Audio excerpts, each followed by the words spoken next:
সব ফসল তুলতে না পারলে এতদিনের সব কষ্ট বৃথা যাবে। তুমি চিন্তা করো না, আমরা সব ফসল তুলে বাড়ি যাব। আকাশের অবস্থা খুব খারাপ হচ্ছে, বজ্রপাতও হচ্ছে। আমিনা, তুমি বাড়িতে যাও, মায়া অপন না জানি বজ্রপাতে ভয় করছে। না না, আমি তোমার রেখে যাব না। তাদের নিয়ে চিন্তা করো না, তারা নিশ্চয়ই দুই ভাই বোন উঠানে বসে আছে। তুমি যা ভালো মনে করো। করিম ভাই, বাড়িতে যাবে না? সময় যত যাচ্ছে বৃষ্টি ও বজ্রপাত তো তত বেশি হচ্ছে।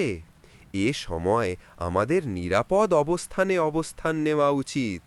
বাড়িতে গেলে হবে না ভাই, আমার সব ফসল তুলতে হবে, না হলে বৃষ্টির পানিতে নষ্ট হবে।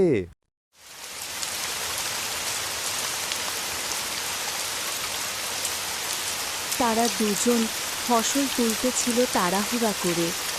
হঠাৎ তাদের ওপর বজ্রপাত এসে পড়ে। তারা মাটিতে লুটে পড়ে। কিছুক্ষণ পর পানি থামলে মানুষ মাঠে আসে, তাদের দেখতে পায়। ওঠো করিম, কথা বলো। ওঠো আমেনা, কথা বলো।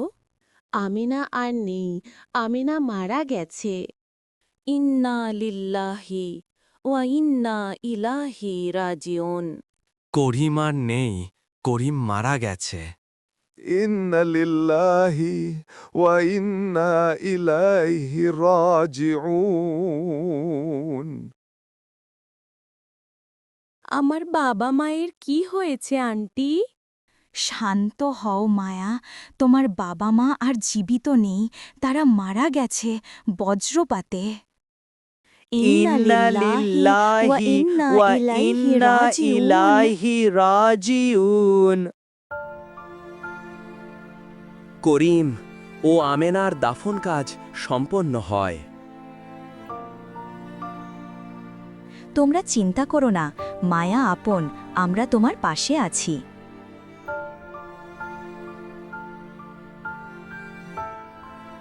বাবা মা হারানোর এক আকাশ পরিমাণ দুঃখ নিয়ে মায়া আপন কান্না করতে করতে ঘুমিয়ে পড়ে। কে দরজায়? দরজা খোলো মায়া, জমিদার আসছে তোমাদের খোঁজ নিতে। কি অবস্থা তোমাদের?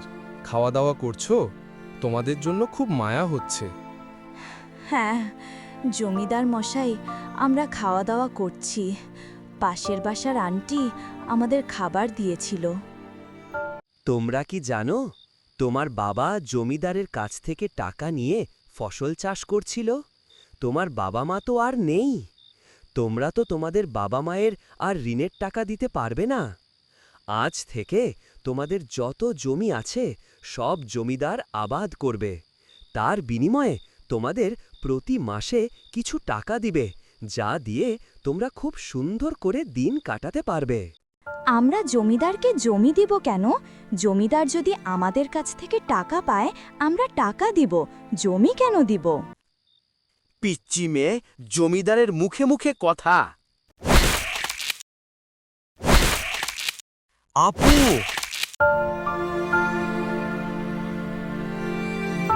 কি হলো এটা? মায়া আপন কি সত্যিই মারা যাবে? কি হতে চলেছে দ্বিতীয় পর্বে? দেখতে সাবস্ক্রাইব করো আমাদের চ্যানেল, কমেন্টে জানাও তোমরা দ্বিতীয় পর্ব দেখতে চাও।